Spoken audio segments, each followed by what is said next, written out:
কি করণীয় সেই মুহূর্তে তারা কিভাবে বাঁচিয়ে রাখা এবং তারপর চিকিৎসার ব্যবস্থার কাছাকাছি পৌঁছে দেয়া। সুতরাং সিপিআর এর দায়িত্ব কিন্তু স্পটে চিকিৎসার ব্যবস্থা দরকার, তাকে অন্তত বাঁচিয়ে রাখার জন্য।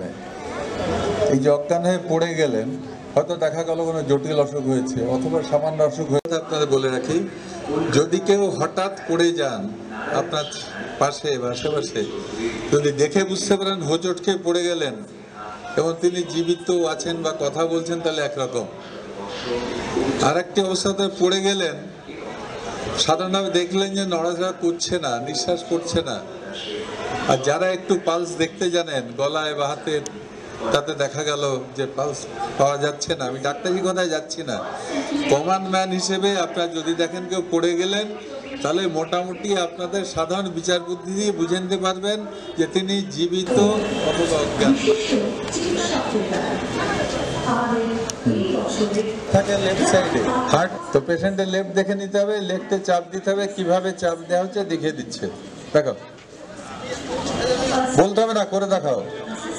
লেফটে, হ্যাঁ ওই যাবে, একটা হাতের পর একটা হাত দিয়ে বডি ওয়েট দিতে হবে। এটা করতে যে মাঝে মাঝে নানা অভিজ্ঞতা হবে, কারণ অভিজ্ঞতা তো আপনারা ছোট্ট গল্প আসছে।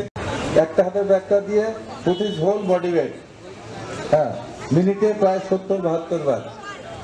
3, 4, 5, 6, 7, 8, 9, 10, 11, 12, 13, 14, 15, 16, 17, 18, 19, 20, 21, 22, 23, 24, 25, 26, 27, 28, 29, 30.